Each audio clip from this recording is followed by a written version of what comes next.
What's up guys? So this year Samsung released the most expensive smartphone, the A73 5G, selling for a little over $500 right now. So the big question now is it really worth buying this mid-range smartphone?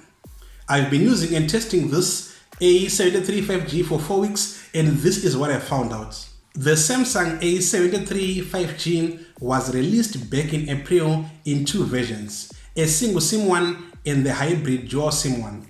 This one is the single SIM version, but the specs are the same with its dual SIM brother. It comes with a dust and water resistant rating of IP67. Pretty impressive for a mid-range smartphone. You can put it 1 meter deep in water for not more than 30 minutes and it will still be intact. On processor, it has the octa-core Snapdragon 778G 5G and it runs on Android 12, but Samsung promised 4 major OS and 5 years of security updates just like the Galaxy S73 series. This will be the most support Samsung has ever done on a mid-range phone.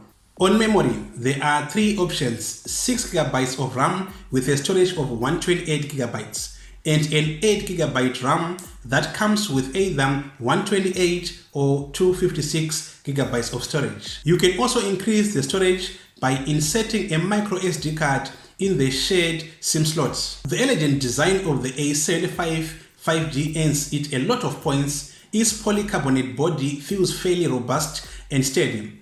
However, it's prone to scratching, so I will advise you to get a cover for this phone.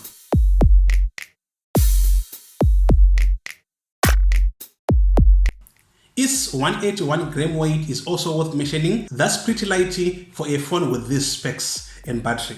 The display is also impressive with an 87% screen to baud ratio.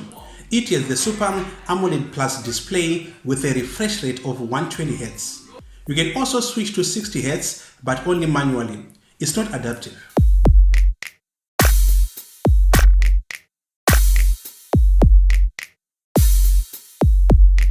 That's -1 point, but the quality you get is great. Even when playing heavy games, there is no noticeable frame drop. It's smooth. You will definitely enjoy watching Netflix on this phone. The claimed 800 nits is only on paper. Practically, you will get about 500 nits only, which is not really that bad. And the 6.7-inch display is pretty big and ergonomic for people with big hairs like me.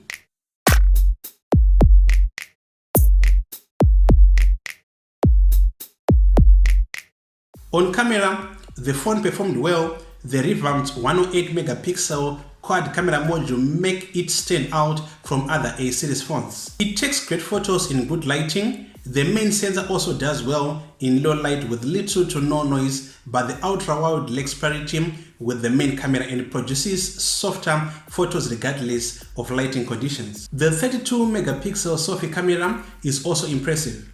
It takes excellent selfies, but in low light, the quality drops.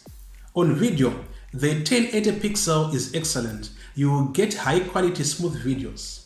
The 4K is also okay at 30 frames per second, but the voice recording is awful. So you would definitely need an external mic if you want better results. The biggest downgrade on this phone is that it does not come with a charger. It is probably going to be like that in the future. You know, Samsung always copy Apple. So that means customers will have to fork out another $20 for the charger. With the 25-watt Samsung charger, it should only take 1 hour 20 minutes to charge the battery. We tested the charging system with a 15-watt charger and it took about 2 hours from 10% to 100%. The battery life is also great. On testing, it consumed 12% less than the S21 Ultra and 8% more than the S22 Ultra. After dropping down the refresh rate from 120Hz to 60Hz, the consumption was, as expected, way less. In conclusion, this is a good buy. It actually competes with the high-end phones from other manufacturers. So let us know what you think about the Samsung A73 5G in the comment section. And as always, give us a thumbs up if you've liked this video. And if this was your first time coming to this channel, go down there and click on subscribe and also hit the bell so that you get a notification every time we post a new review. My name is the Duke of Tech. See you on the next one.